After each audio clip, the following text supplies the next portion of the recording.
বন্ধুরা, আজ আমি আপনাদের এমন একটি হতভাগ্য মেয়ের জীবনের কাহিনী বলবো যা শুনলে আপনারা কাঁদতে বাধ্য হবেন।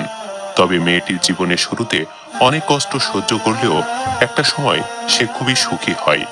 তো মেয়েটি তার জীবনে কিভাবে দুঃখের সময় পার করে সুখের মুখ দেখলো সে বিষয়ে জানতে হলে অবশ্যই ভিডিওটি না টেনে শেষ পর্যন্ত দেখার অনুরোধ রইল।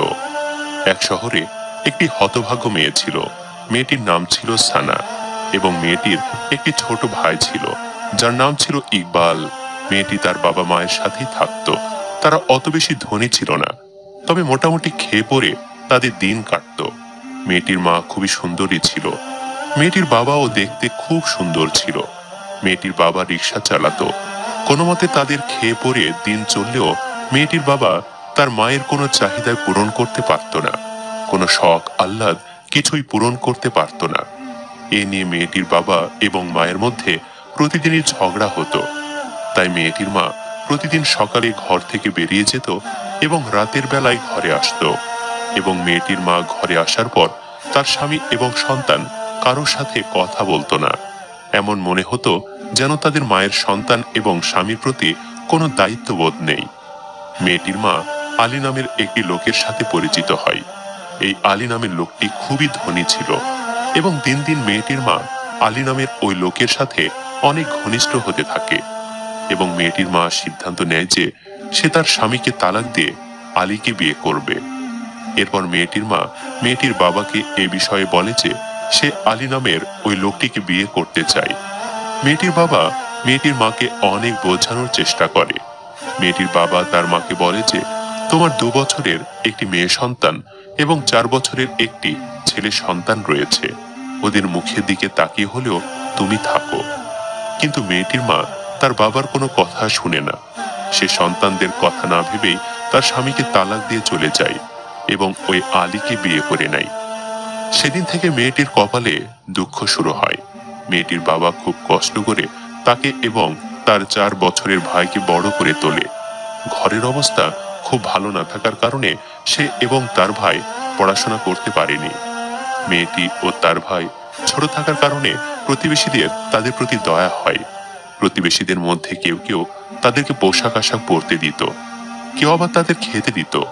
তাদের বাবা খুব কষ্ট করেই তাদেরকে বড় করে তোলে। এভাবে 10 বছর চলে যায়। এরপর মেয়েটি এবং মেয়েটির ভাই বড় হয়, আর তারপর তার বাবা দ্বিতীয় বিবাহ করে নেয় এবং ঘরে তাদের সৎমা আসে। সৎমা কখনো এই মেয়েটিকে এবং তার ভাইকে সহ্য করতে পারত না। সৎমা সবসময় মেয়েটিকে দিয়ে ঘরের সমস্ত কাজ করাতো এবং মেয়েটির ভাইকেও সৎমা কাজে লাগিয়ে দেয়। যেখানে কাজ করতে করতে বিভিন্ন ধরনের বাজে ফাঁদে পড়ে মেয়েটির ভাইও নেশা করা শুরু করে। সে সৎমা মেয়েটিকে কখনোই পড়াশোনা করতে দেয়নি, কখনোই ভালো মন্দের শিক্ষা দেয়নি। একদিন তাদের বাড়িতে সেই সৎমায়ের 2 বোন, একটি ভাই ও তার মা এলো। তারা প্রায়ই তাদের বাড়িতে আসা যাওয়া করত। সৎমায়ের ওই ভাইটি মোটেও ভালো চরিত্রে ছিল না। সে সবসময় মেয়েটির দিকে কুদৃষ্টিতে তাকাতো এবং কথার ছলে তাকে স্পর্শ করতে চাইতো এবং সুযোগ পেলেই তার কাছে এসে বসতো। একদিন মেয়েটি তার সৎমাকে সৎমায়ের এই ভাইয়ের ব্যাপারে বলতে গেলে সৎমা উল্টো মেয়েটিকে নানান কথা শুনিয়ে দেয়। সৎমা মেয়েটির কোনো কথাই শুনতে চায়নি, উল্টো মেয়েটিকে ঘরের সকলের সামনে ছোট করে দেয়। সৎমা মেয়েটির উপর অনেক অত্যাচার করে। যে বয়সে মেয়েটির লেখাপড়ার কথা ছিল সেই বয়সে সৎমা তাকে প্রেম ভালোবাসার কথা বলে। এরপর সৎমা তার খালাতো ভাইয়ের সাথে এই ছোট্ট মেয়েটিকে বিয়ে দিয়ে দেয় এবং তাদের বিয়ের 1 বছর পরে সৎমায়ের কারণে আবার মেয়েটির সংসার ভেঙে যায়।